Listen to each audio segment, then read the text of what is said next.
Boxing Ego here. If you like this video, make sure you hit the like button and also subscribe to the channel and hit the bell icon on the top of your screen to get notified when the latest new content drops. What up, Fight World? It's your boy Ego, and I'm back with some more boxing. Make sure you guys like and subscribe. Back with my original segment, Ego Weight Watchers, aka Ew. So, Gennady Golovkin versus Danny Jacobs. I've already put my bid in. I really want to see this fight. March 18th, Saturday, it goes down at Madison Square Garden. New York native Danny Jacobs. I was at his media day. He looks fresh. He looks calm. He looks ready. And I want to talk about Golovkin, as you guys seen in the title. Before, I just want to tell you guys, just to the boxing fans who follow my vlogging and me and stuff. So, I just got back yesterday to California. I'm back at home now. And I had a great time covering the Broner fight. I was in Cincinnati, the Nasty Natty. They did me well. I had a lot of fun. It was just fun time. The weather wasn't bad. The event, I loved the triple header. I thought Broner versus Granados, despite whoever you thought won, I thought was an exciting fight. The energy was good. Lamont Peterson looked sharp and became a champion. That's another interesting player at the welterweight division. And then Marcus Brown, I thought he looked very good. And he stopped a guy who was considered to be like a threat, a 50-50 fight, and he called out Donna Stevenson. So shout out to Showtime. Now, enough about that. I know some of you guys get impatient. Like, say, man, I didn't click on this video and hear about no Broner. Talk more about Golovkin, man. Talk about the good boy. So as far as Gennady Golovkin, he looks diesel. He looks big. He looks ready. He looks swole. Whatever word you choose to use. He looks big, as you guys can see from the thumbnail picture and this picture that I'm showing. Now, I did a previous Ego Weight Watcher video when I was in Cincinnati, and they did their mandatory WBC. Golovkin is the WBC champion. He got gifted that belt from Canelo Alvarez, who didn't look like he wanted to fight at the time. And they did the mandatory 30-day weigh-in per WBC rules. Golovkin came in light, or lighter. He was 165.1. Jacobs was within the threshold, but he was heavier at 174.8. Maybe it's part of his strategy to come down slow, but I seen the man. He looked like he was in shape, and it's within regulation. So looks like we're on the way to having a fight. They just got to make the actual fight night weight. But as far as Golovkin, man, like he looks pretty big. I don't think he's the biggest middleweight, but he got some height to him, and he showed you in the Lemieux fight that he can exercise a jab. I don't know if he could do that against another powerful guy who's taller than him, but that's why we're watching this fight with Danny Jacobs. This should be a very good fight, and I'm looking forward to it, man. This solidifies the #1 middleweight, bar none. I really don't think. And the thing I really like about this is because you have another fight in or around the division, and the reason I say in or around is because it's not in an actual division. It's at Canelo weight, 164.5, and that's middleweight to super middleweight-ish. You know what I mean? That's Canelo weight. But I think the winners of both of those fights could possibly fight each other. You know what I mean? Having a strong performance, and that would be another good payday for both winners, right? The loser, just like in most cases in boxing, whoever loses a fight, they're going to have to climb back up the ladder. You know what I mean? Things like that. But Canelo Chavez, they were in Mexico City. They're in New York today, if I'm not mistaken. They did the face-off.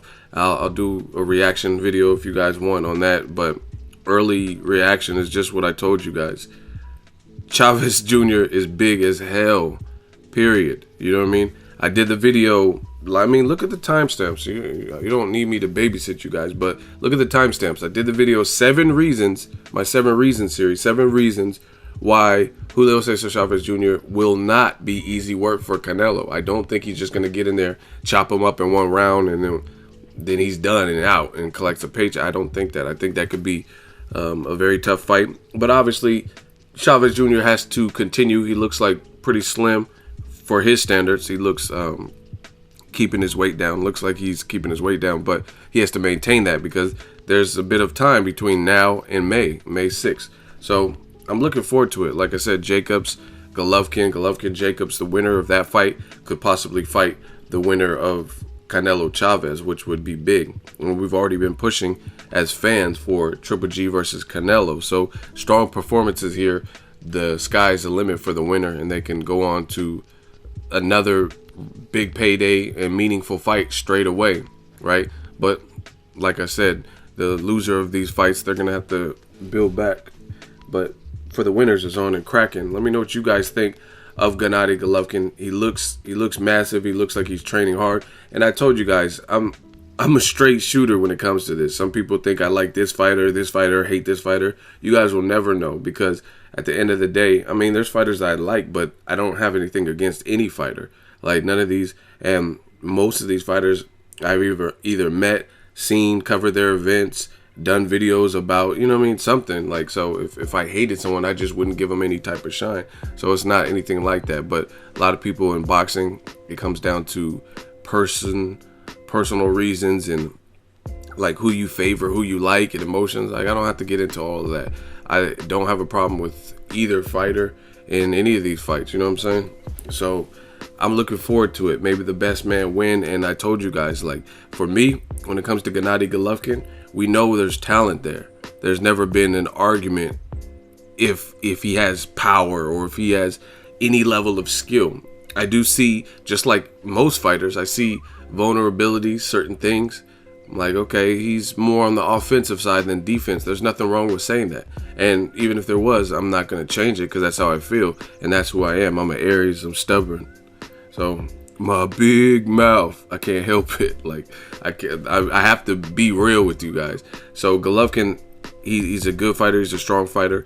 It's the biggest gripe that I've seen with realistic, not people who hate Golovkin or hate this guy or are radical, but the real gripe that I've seen from real boxing fans that have constructive criticism of Gennady Golovkin has been who he's fought.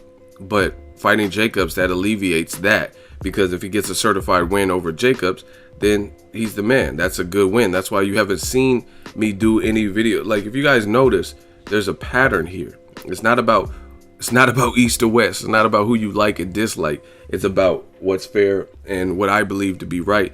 When Canelo's fighting Amir Khan and Liam Smith, you heard some of the videos. I wasn't really a big fan of those. I even made 7 reasons why Canelo shouldn't fight Amir Khan, right? It's not because I hate either guy. It's just because I didn't think that's the fight that made the most sense, right? When Golovkin's fighting Kell Brook, same thing, right? When he's fighting like Dominic Wade, like, you know what I'm saying? But notice there haven't been no videos about why Triple G shouldn't fight Jacobs and 7 reasons why Golovkin Jacobs shouldn't happen. You know why? Because it's a good fight, and I stick to my guns, and I'm very consistent with this.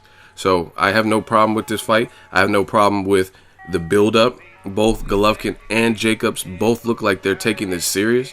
There's nothing else we can ask for. They're the number 1 and number 2 guys. They both have a version of the WBA belt. Golovkin has like 4 belts, and these are the best middleweights. So again, if boxing does what I believe is right by the fans and right for the sport, then you're not going to really see any gripes or complaints.